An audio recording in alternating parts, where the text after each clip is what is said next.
کے خاص طور پر امریکہ کے جس طریقے سے ہندوستان کے ساتھ تعلقات ہیں،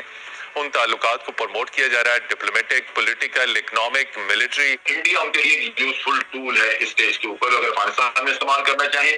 یا چائنا کے خلاف، لہٰذا وہ اس کو ہر طرح کی ٹیکنالوجی دیں گے۔ ہیلو دوستو، welcome to media reaction channel. تو دوستو آج کی ہمارے ایک اور نئے ویڈیو میں آپ کا سواگت ہے۔ دوستو اس ویڈیو میں پاکستانی میڈیا بات کر رہا ہے بھارت کے اگنی بی میسائل ٹیسٹ پر۔ سو گائز اس سے پاکستان بہت ہی زیادہ گھبرایا ہوا ہے۔ سو گائز چلیے ویڈیو کو اسٹارٹ کرتے ہیں، اور چینل پہلی بار ہے تو چینل کو سبسکرائب کرنا مت بھولیے گا۔ پاکستان کے خلاف الیکشن جو 5 اکتوبر زلزلہ وہ تو یہ تھا کہ بھائی انہوں نے جو ہے ہمارے یہاں جہاں جو پلیٹیں ملتی ہیں، ہماری 3 پلیٹیں آگے یہاں ملتی ہیں، ان پہ انہوں نے انرجی ڈال دی تھی تو وہ ہل گئے۔ تو اب اس میں انہوں نے پھر جو سیلاب لائے ہیں وہ انہوں نے میں نے دور اس کا استعمال کیا ہے 137B کا، اور ساتھ ساتھ میں جاپان میں جو بھی سونامی جو آیا 2011 میں وہ بھی ایک مصنوعی تھا۔ حیدر صاحب یہ بتائیے گا کہ یہ جو دوہرا معیار جس کی ہم بار بار بات کرتے ہیں کہ آپ تو ایک تو آرم ریس کی بات کرتے ہیں، اور یونائٹڈ نیشن جو ہے اس پر بڑے اپنے سیریس کنسرنز رکھتا ہے، اس پہ بڑی ڈیبیٹ بھی ہوتی رہی ہے، سیکیورٹی کونسل نے اس پہ بڑے معاملات اٹھائے ہیں۔ ہندوستان بین البر اعظمی بیلسٹک میزائل کا تجربہ کرتا ہے، اس پر امریکہ ٹس سے مس نہیں ہوتا، لیکن چائنا ایک ایکسپیریمنٹ کرتا ہے یا کوئی میزائل کا تجربہ کرتا ہے تو اس پر تو پوری دنیا کو تحفظات ہو جاتے ہیں۔ تو آپ نہیں سمجھتے کہ امریکہ کے دوہرے معیار کو اب بھانپ لیا ہے، سمجھ لیا ہے، اور چین جو ہے وہ ایک کنسسٹنٹ جو ہے وہ اپنی ایفرٹس دکھا رہا ہے، وہ اپنا کام کر رہا ہے اور بڑی خاموشی سے کر رہا ہے؟ جی بہت شکریہ ڈاکٹر سجاد بخاری صاحب، بسم اللہ الرحمن الرحیم۔ بالکل یہ جو ہندوستان کی جو خواہش ہے خطے پہ بالادستی کی اور اسلحے کی دوڑ میں جس تیزی کے ساتھ ہندوستان شامل ہو رہا ہے، میزائل دیکھیے تو ایک کے بعد دوسرا میزائل کا تجربہ، فائٹر جیٹ دیکھیے تو فرانس سے فائٹر جیٹس لے رہے ہیں، اس کے بعد اور کنٹریز کے ساتھ ان کی ڈیفنس ڈیل، تو یہ کس کے ساتھ یہ سارا کس کے ساتھ کر رہے ہیں؟ چین کے ساتھ تو وہ لڑ نہیں سکتے۔ یہ وہ تمام تر چیزیں ہندوستان، یہ میزائلز، اس کا جوہری پروگرام، اس کا یہ گولہ بارود، اس کے نئے ٹینکس، اور جو فرینچ فائٹر جیٹس انہوں نے لیے اور جس کے اوپر انہوں نے بڑی جسے کہتے ہیں بڑی خوشیاں منائی۔ اور آپ مغرب کی بات کر رہے ہیں، مغرب کے خاص طور پر امریکہ کے جس طریقے سے ہندوستان کے ساتھ تعلقات ہیں،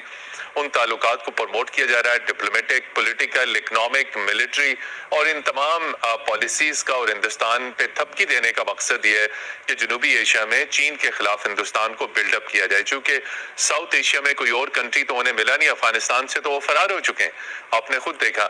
اور اب وہاں پہ ان کی واپسی ناممکن ہے۔ اس وقت ساؤتھ ایشیا پورے میں کوئی ایسا کنٹری نہیں ہے جو امریکہ کی ہاں میں ہاں ملائے، اور اعلیٰ ترین امریکی عہدیدار نئی دلی کا دورہ کریں، اس نئی ایڈمنسٹریشن کے وزیر دفاع دورہ کر چکے ہیں، وزیر خارجہ دورہ کر چکے ہیں، اور پھر جب پاکستان کی باری آتی ہے تو پاکستان کو نظر انداز کر دیتے ہیں اور کہتے ہیں پاکستان کے ساتھ تو تعلقات پر ہم نظر ثانی کریں گے۔ جنرل صاحب جس طرح متین حیدر بھی کہہ رہے تھے، کیا امریکہ معاشی پیکیج اور خاص طور پر افغانستان کے استحکام کے لیے، انسانی بحران کو دور کرنے کے لیے کیا سنجیدہ ہے، یا افغانستان کو عدم استحکام کا شکار کر کے خود بینیفیشری بھی بننا چاہتا ہے، کیونکہ جنگ کے ذریعے، جدل کے ذریعے بزور شمشیر وہ افغانستان پر قابض نہیں ہو سکا، اپنا لوہا نہیں منوا سکا، یا اپنے جو